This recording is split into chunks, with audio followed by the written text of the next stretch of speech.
Assalamualaikum warahmatullahi wabarakatuh. Alhamdulillahi rabbil alamin. Asyhadu an la ilaha illallah wahdahu la syarikalah wa asyhadu anna Muhammadan abduhu wa rasuluh la nabiyya ba'dah. Allahumma salli ala Muhammad wa ala ali Muhammad. Alhamdulillahi rabbil alamin.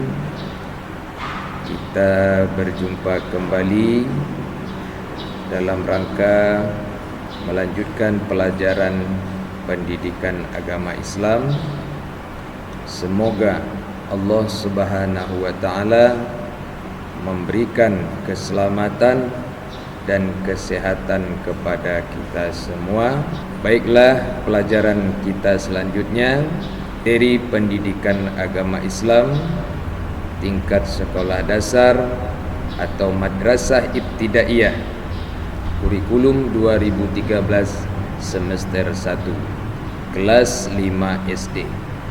Kompetensi dasar 3.1, memahami makna Quran surat At-Tin dengan baik dan tartil. Pelajaran ke-1, mari belajar Al-Quran surat At-Tin. Sub pembelajaran pertemuan yang keempat, memahami makna Quran surat At-Tin. Sebelum kita jelaskan makna Al-Quran surat At-Tin, silakan tekan subscribe berwarna merah di bawah video ini, kemudian tekan likes dan bunyikan loncengnya. Gratis, tidak dipungut biaya, agar kamu mendapatkan video-video pembelajaran pendidikan agama Islam selanjutnya. Mari kita awali pelajaran kita dengan membaca Bismillahirrahmanirrahim.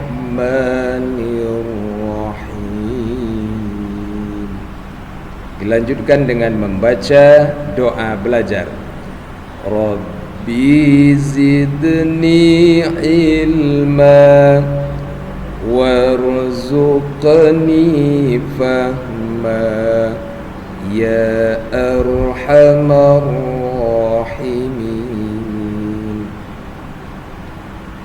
Tujuan pembelajaran setelah mendengarkan penjelasan materi berupa video atau membaca teks atau mengamati gambar, siswa dapat 1. Melalui pembiasaan, peserta didik dapat terbiasa membaca Quran surat At-Tin dengan tartil dan tanpa disuruh, seperti yang kamu lihat di gambar di samping.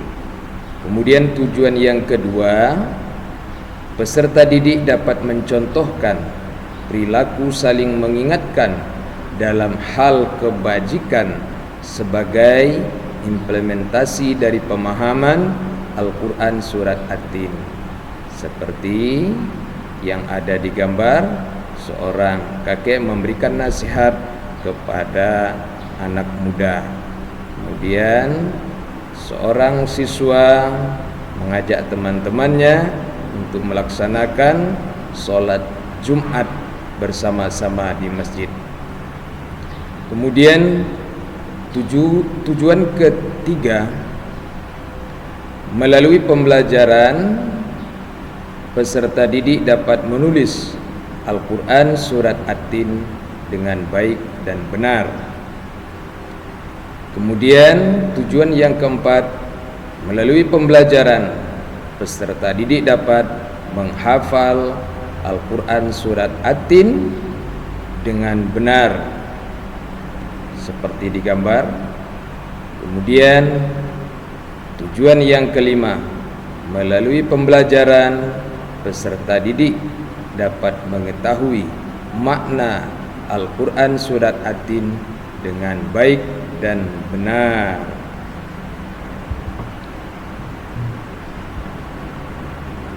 Memahami makna Al-Quran surat At-Tin. At-Tin artinya buah tin. Surat At-Tin diturunkan di kota Mekah, dinamakan surat Makkiyah. Surat At-Tin dalam Al-Quran berada pada urutan ke-95. Jumlah ayat surat At-Tin ada 8 ayat. Kata At-Tin diambil dari ayat pertama. Yang dimaksud dengan surat At-Tin ialah tempat tinggalnya Nabi Nuh alaihissalam di Damaskus yang banyak ditumbuhi pohon tin. Sedangkan Zaitun ialah tempat tinggalnya Nabi Isa alaihissalam di Baitul Muqaddas yang banyak ditumbuhi buah zaitun.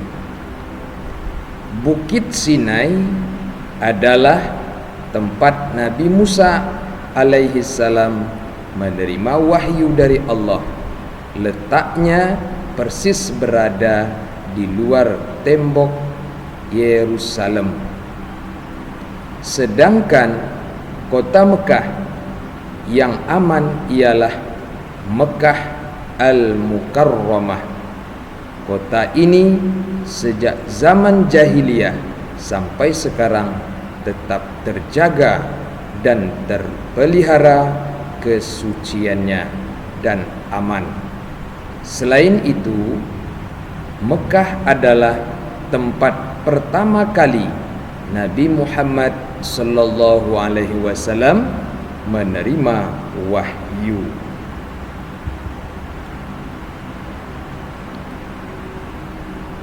Ayo kita mempelajari makna tiap ayat dari Al-Quran surat At-Tin. Sekarang kita baca dulu ayatnya. Bismillahirrahmanirrahim. Nah, artinya makna dari ayat ini, dengan nama Allah yang Maha Pengasih lagi Maha Penyayang.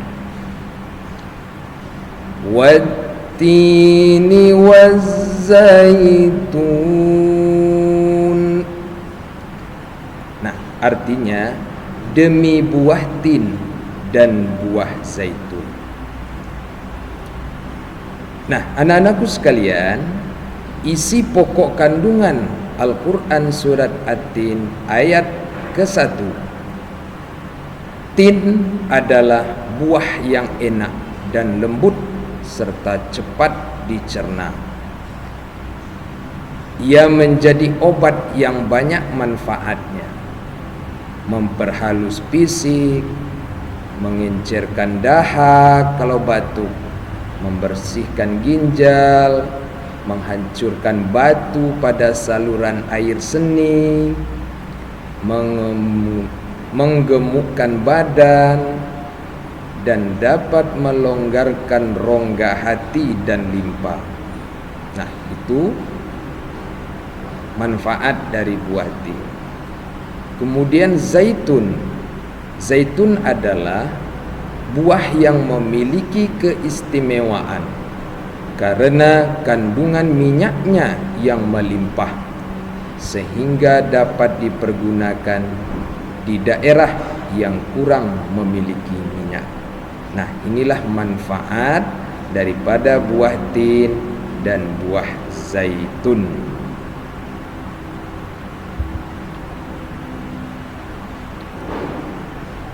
Lalu kita lanjutkan ayat yang kedua. Wa turi sinin. Artinya, dan demi gunung Sinai. Apa maksudnya? Isi pokok kandungan Al-Quran surat At-Tin ayat kedua, yaitu gunung Sinai, yaitu tempat Nabi Musa alaihissalam menerima wahyu.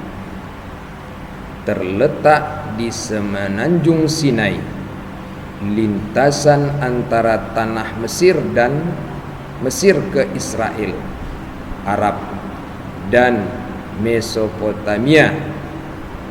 Gunung Sinai setinggi 2,285 meter. Ini juga dikenali dengan nama Jabal Musa, yaitu Gunung Nabi Musa. Kenapa dikatakan seperti itu? Karena di tempat ini Nabi Musa menerima wahyu pertama dan diangkat menjadi rasul pada malam Mi'raj Rasulullah sallallahu alaihi wasallam. Berhenti sebentar di tempat ini dan melaksanakan solat sebagai penghormatan beliau kepada kesucian tempat tersebut. Nah, jadi salah satu gunung yang mulia yang pernah disinggahi Nabi Muhammad ketika Isra Mi'raj yaitu di Gunung Sinai, tempatnya Nabi Musa menerima wahyu.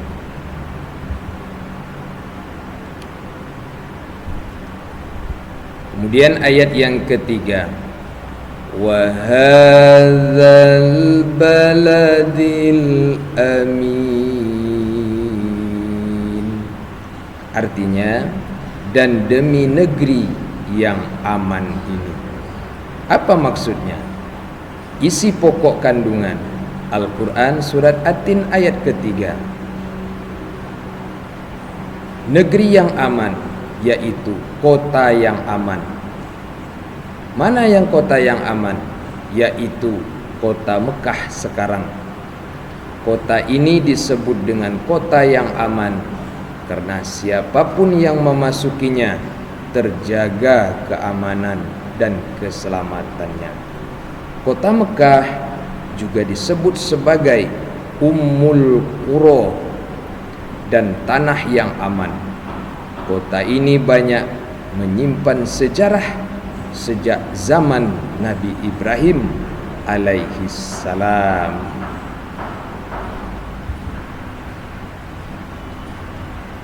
Kemudian ayat yang keempat, laqad khalaqnal insana fi ahsani taqwim. Artinya, sesungguhnya kami telah menciptakan manusia dalam bentuk yang sebaik-baiknya. Apa maksudnya? Kita lihat isi pokok kandungan Al-Quran surat At-Tin ayat keempat, yaitu Allah menjadikan manusia dalam sebaik-baik bentuk. Proses kejadian manusia tidak sama dengan kejadian makhluk-makhluk lainnya. Manusia memiliki akal, jasmani, rohani, dan nafsu. Anggota tubuh manusia serasi dan seimbang, sehingga tampak indah, cantik, dan memudahkan untuk melakukan kegiatan. Sedangkan hewan hanya memiliki jasmani dan nafsu saja. Manusia harus mampu menjaga keseimbangan yang dimilikinya itu supaya menjadi mulia. Apabila manusia mengutamakan nafsunya, maka ia turun derajatnya seperti hewan. Selain rohani, manusia dibekali dengan akal pikiran supaya dapat membedakan yang baik dan yang buruk. Jadi kita sebagai manusia harus mampu menjaga akal, jasmani, dan rohani kita. Jangan sampai terkalahkan oleh nafsu. Kalau kita memperturutkan nafsu, berarti kita kalah lebih hina daripada hewan. Kemudian ayat yang kelima, summa radadnahu asfala safilin. Artinya, kemudian kami mengembalikannya ke tingkat yang serendah-rendahnya. Apa maksudnya? Lihat isi pokok kandungan Al-Quran surat At-Tin ayat kelima. Allah mengingatkan kepada manusia, sekalipun mereka sempurna, tetapi dapat turun menjadi hina. Kenapa?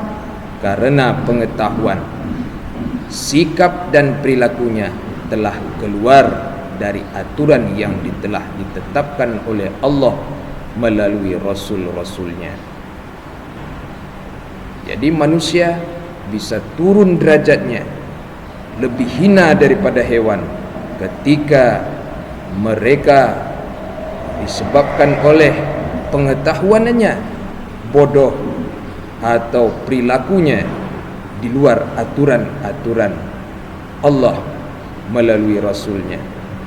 Nah, oleh karena itu kita harus menuntut ilmu dan harus bersikap berperilaku sesuai dengan nilai-nilai yang ada di ajaran agama kita, agar supaya kita tidak jatuh hina seperti hewan yang dianggap oleh Allah mereka adalah makhluk yang hina. Maka oleh sebab itu kita harus menjaganya.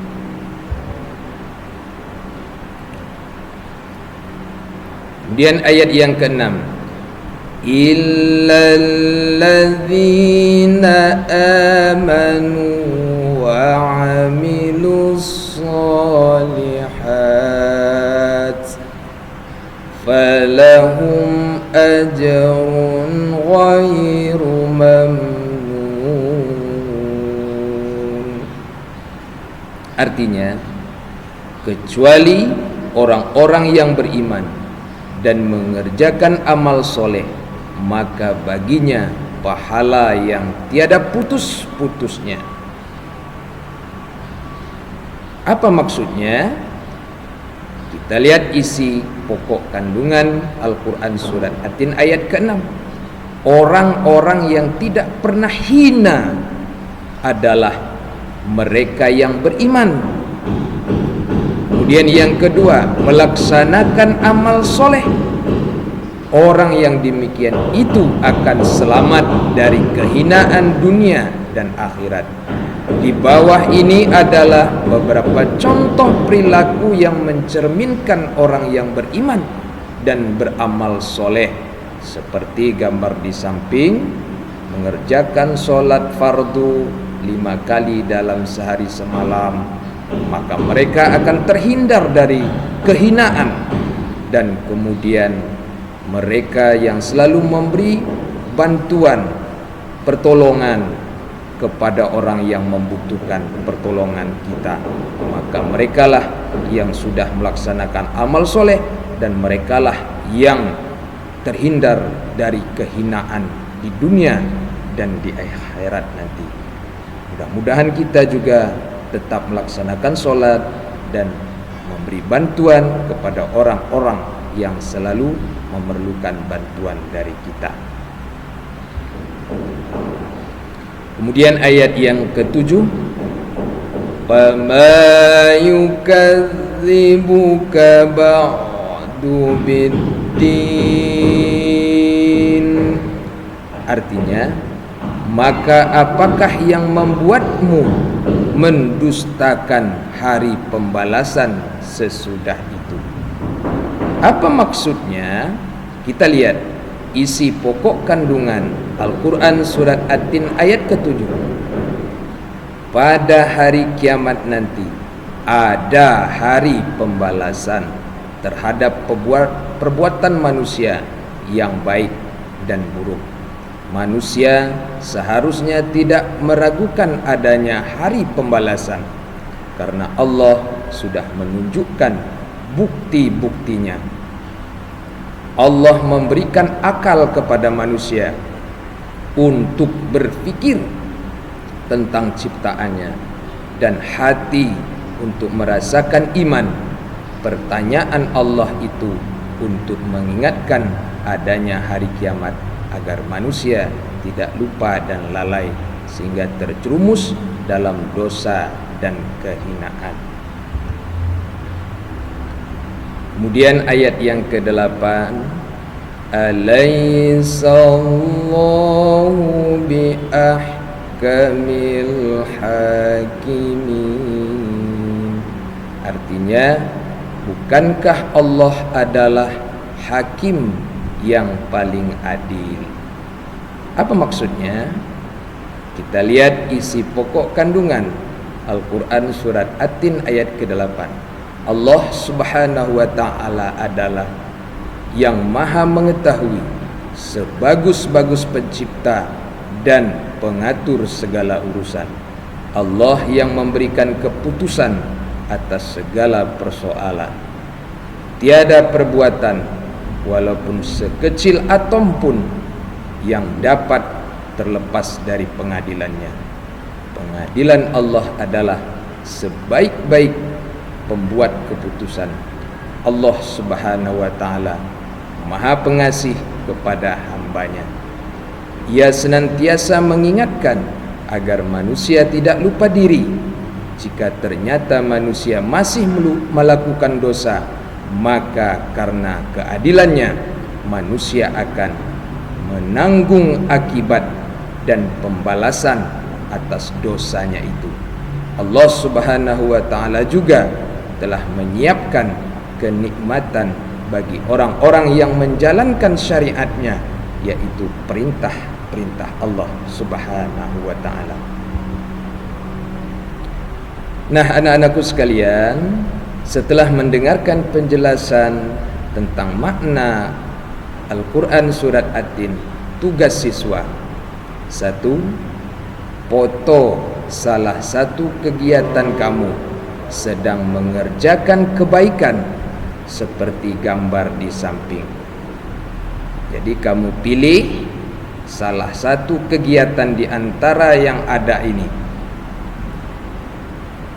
Mau menolong, membantu kakek menyeberangi jalan, atau memberi sumbangan kepada nenek yang tua renta yang memerlukan bantuan dari kita, atau mengajarin adik kita membaca Al-Quran, atau mengajak teman kita untuk melaksanakan sholat, atau memberikan semangat kepada teman kita yang hatinya sedih, atau memberikan nasihat yang baik kepada yang muda, atau memberikan bantuan sumbangan kepada yang membutuhkan.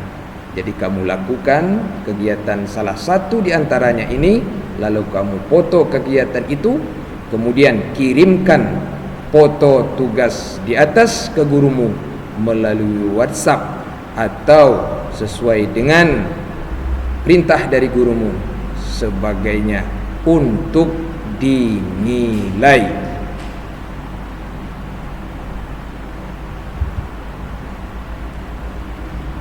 Alhamdulillahirrabbilalamin. Inilah materi kita hari ini, yaitu memahami makna Al-Quran surat At-Tin. Sebelum kita akhiri, yang belum tekan subscribe di bawah video ini berwarna merah, silakan subscribe, kemudian tekan like dan bunyikan loncengnya, gratis. Kemudian share, berbagi kepada teman-teman kamu yang membutuhkan. Terima kasih, banyak maaf. Billahi taufiq wal hidayah. Wassalamualaikum warahmatullahi wabarakatuh.